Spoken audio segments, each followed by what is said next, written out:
வாழ்க்கை முழுவதும் நாம் ஓடிக்கொண்டே இருக்கிறோம். பணம், குடும்பம், வேலை, ஆசை, கவலை. ஆனால் ஒரு கேள்வி, நாம் யார்? எதற்காக பிறந்தோம்? வாழ்க்கையில் இறுதி இலக்கு என்ன? மனித வாழ்க்கையின் உயர்ந்த இலக்கு ஆன்ம விடுதலை. ஆன்ம விடுதலை என்றால் என்ன? அதை எப்படி அடைவது என்பதை பார்க்கலாம். ஆன்மா என்பது உயிரின் அறிவு நிலை.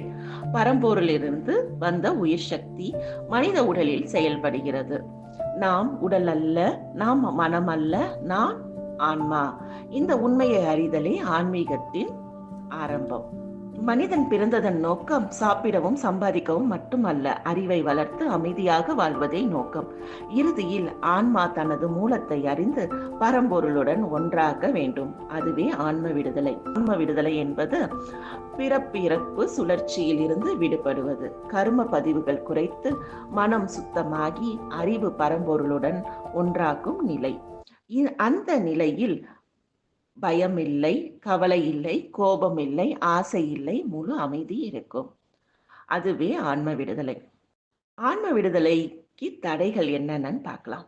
அதிக ஆசை, கோபம், கவலை, அறியாமை இவற்றை நீக்க வேதாத்ரி மகரிஷி அவங்க 5 வழிகள் நம்மளுக்கு கொடுத்திருக்காங்க. தன்னை அறிதல், ஆசை சீரமைத்தல். இங்க தன்னை அறிதல்ங்கிறது எண்ணத்தை ஆராய்தல், ஆசை சீரமைத்தல், சினம் தவிர்த்தல், கவலை ஒழித்தல், அகத்தவம். தினமும் 20 நிமிடம் தியானம் செய்தால் மனம் அமைதியாகும், அறிவு வளர்கிறது. உன்னை அறிந்தால் கடவுளை அறிய முடியும். மனம் அமைதியாக இருந்தால் ஆன்மா உயர்கிறது. வேதாத்ரி மகரிஷி சொன்ன வழியில் நாம் வாழ்ந்தால் வாழ்க்கை அமைதியாகும். நன்றி.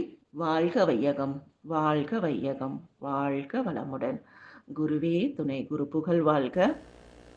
வேதத்தின் சாரத்தை நமக்கு நல்கிய வேதாத்ரி மகரிஷியை வணங்கிடுவோம்.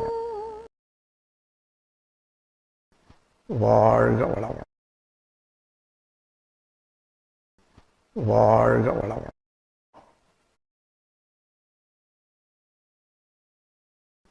வாழ்க வளமுடன்.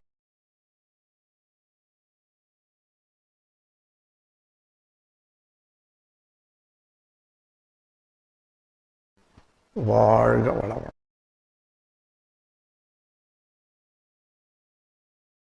அருட்பேராற்றல் கருணையினால் உடல் நலம், நீளாயுள், நிறை செல்வம், உயர்ப்புகள், மெஞ்ஞானம் ஓங்கி வாழ்வீர்கள். வாழ்க. லைக் பண்ணுங்க, ஷேர் பண்ணுங்க, சப்ஸ்கிரைப் பண்ணுங்க.